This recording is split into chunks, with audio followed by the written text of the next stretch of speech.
ನೌಕರರು ತಮ್ಮ ಮೂಲಭೂತ ನ್ಯಾಯಯುತವಾದಂತಹ ಪ್ರಜಾಪ್ರಭುತ್ವದಲ್ಲಿ ಸಂವಿಧಾನದ ಅಡಿಯಲ್ಲಿ ನಮ್ಮ ಮೂಲಭೂತ ಹಕ್ಕುಗಳನ್ನು ಮತ್ತು ಮೂಲಭೂತ ಸೌಕರ್ಯಗಳನ್ನು ಮತ್ತು ವಿವಿಧ ನ್ಯಾಯಯುತ ಬೇಡಿಕೆಗಳನ್ನು ಈಡೇರಿಸುವಂತೆ ಏನು ಜೂನ್ 5 ಇಂದಿನಿಂದ ಅನಿರ್ದಿಷ್ಟ ಕಾಲ ಧರಣಿಯನ್ನು ಹಮ್ಮಿಕೊಂಡಿದ್ದಾರೆ. ಅದನ್ನೇ ಬಂಡವಾಳವಾಗಿಸಿಕೊಂಡಿರುವಂತಹ ಖಾಸಗಿ ಬಸ್ಸು ಮಾಲೀಕರು ಇವತ್ತು ರಸ್ತೆ ಮೇಲೆ ಓಡಾಟ ಮಾಡಲು ಅನ್ಫಿಟ್ನೆಸ್ಸು ಅಂದರೆ ಎಫ್ಸಿಗಳಿರಲ್ಲ, ಇನ್ಶೂರೆನ್ಸ್ಗಳಿರಲ್ಲ, ಮತ್ತು ಆ ಒಂದು ಗಾಡಿಗಳು ಫಿಟ್ನೆಸ್ಸೇ ಇರಲ್ಲ ರಸ್ತೆ ಮೇಲೆ ಓಡಾಡೋಕೆ. ಅಂತಹ ಖಾಸಗಿ ಬಸ್ಸುಗಳು ಇವತ್ತು ಓಡಾಟ ಮಾಡುವ ಮುಖಾಂತರ ಪ್ರಯಾಣಿಕರನ್ನು ದುಬಾರಿ ಟಿಕೆಟ್ ಮಾಡಿ ಏನು ಇವತ್ತು ಸುಲಿಗೆ ಮಾಡ್ತಾ ಇದೆ. RTO ಅಧಿಕಾರಿಗಳೇ, ನಿಮ್ಮ ಜಾಣ ಕುಂಭ ದ್ರೋಣ ನಿದ್ದೆಯಿಂದ ಎದ್ದೇಳಿ ರಾಜ್ಯಾದ್ಯಂತ ಇವತ್ತು ಸಾರಿಗೆ ನೌಕರರ ಒಂದು ನ್ಯಾಯಯುತ ಬೇಡಿಕೆ ಈಡೇರಿಸುವ ಅನಿರ್ದಿಷ್ಟ ಕಾಲ ಒಂದು ಮುಷ್ಕರವನ್ನೇ ಬಂಡವಾಳವಾಗಿಸಿಕೊಂಡಿರುವಂತಹ ಈ ಒಂದು ಖಾಸಗಿ ಬಸ್ ಮಾಲೀಕರು ರಸ್ತೆ ಮೇಲೆ ಓಡಾಡಲು ಯೋಗ್ಯತೆ ಇಲ್ಲದ ಮತ್ತು ಅನವಶ್ಯಕತೆವಾದ ಫಿಟ್ನೆಸ್ ಇಲ್ಲದಂತಹ ಬಸ್ಸುಗಳನ್ನು ಇವತ್ತು ರಸ್ತೆ ಮೇಲೆ ಬಿಟ್ಟು ಪ್ರಯಾಣಿಕರಿಗೆ ದುಬಾರಿ ಬೆಲೆಯನ್ನು ಇವತ್ತು ಹಗಲು ಮಾಡ್ತಾ ಇದ್ದಾರೆ.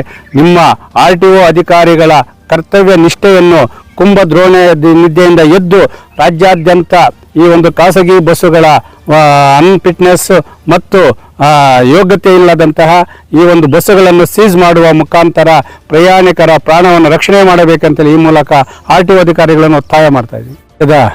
ಮುಖ್ಯಮಂತ್ರಿಗಳಾದ ಸಿದ್ದರಾಮಯ್ಯನವರೇ ಹಾಗೂ ಸಾರಿಗೆ ಸಚಿವರಾದ ರಾಮಲಿಂಗಾರೆಡ್ಡಿ ಅವರೇ, ಇವತ್ತು ಸಾರಿಗೆ ನೌಕರರು ತಮ್ಮ ನ್ಯಾಯಯುತ ಬೇಡಿಕೆಗಳನ್ನು ಈಡೇರಿಸುವಂತೆ ಸತತವಾಗಿ ವರ್ಷಾನುಗಟ್ಟಲೆ ಹೋರಾಟ ಮಾಡಿಕೊಂಡೇ ಬರ್ತಾ ಇದ್ದಾರೆ.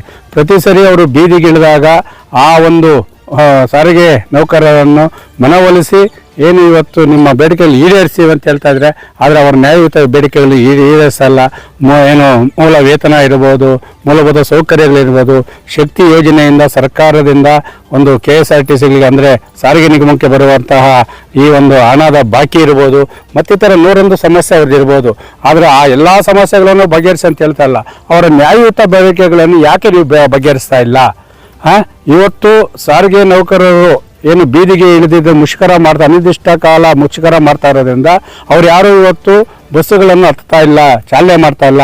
ಅದರಿಂದ ಗ್ರಾಮೀಣ ಪ್ರದೇಶದ ರೈತರಿಗೆ ಎಷ್ಟು ತೊಂದರೆ ಆಗ್ತಾ ಇದೆ, ಪ್ರಯಾಣಿಕರಿಗೆ ಎಷ್ಟು ತೊಂದರೆ ಆಗ್ತಾ ಇದೆ, ಜನಸಾಮಾನ್ಯರಿಗೆ ಎಷ್ಟು ತೊಂದರೆ ಆಗ್ತಾ ಇದೆ, ಮತ್ತು ವಿದ್ಯಾರ್ಥಿಗಳಿಗೆ ಎಷ್ಟು ತೊಂದರೆ ಆಗ್ತಾ ಇದೆ, ಎಷ್ಟು ಸಾರಿಗೆ ಇಲಾಖೆಗೆ ಎಷ್ಟು ನಷ್ಟ ಆಗ್ತಾ ಇದೆ, ಅದನ್ನು ನೀವು ಅವಲೋಕನ ಮಾಡ್ಕೋಬೇಕಲ್ಲ.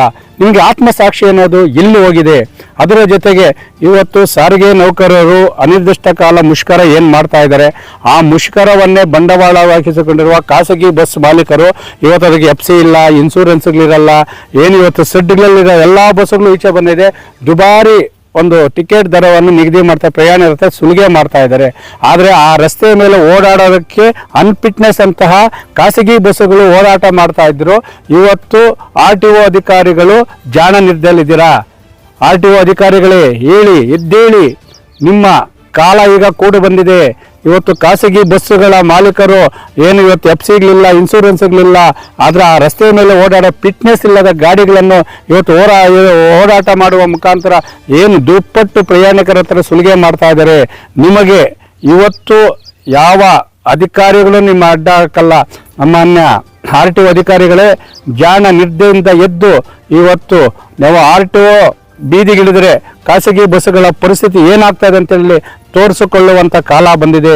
ಈ ಕೂಡಲೇ ಈ ಒಂದು ರಾಜ್ಯಾದ್ಯಂತ ಸಾರಿಗೆ ನೌಕರರು ಮಾಡ್ತಿರುವ ಅನಿರ್ದಿಷ್ಟ ಮುಷ್ಕರದಿಂದ ಬೀದಿಗೆ ಇಳಿದಿರುವಂತಹ ಈ ಒಂದು ಖಾಸಗಿ ಬಸ್ಸುಗಳ ಫಿಟ್ನೆಸ್ ಇರ್ಬೋದು, ಇನ್ಶೂರೆನ್ಸ್ ಇರ್ಬೋದು, FC-ಗಳಿರ್ಬೋದು, ಮತ್ತು ರಸ್ತೆ ಮೇಲೆ ಓಡಾಟ ಮಾಡಲು ಅನರ್ಹವಾಗದಂತಹ ಬಸ್ಸುಗಳು ಇವತ್ತು ಓಡಾಡ್ತಾ ಇದ್ದಾವೆ.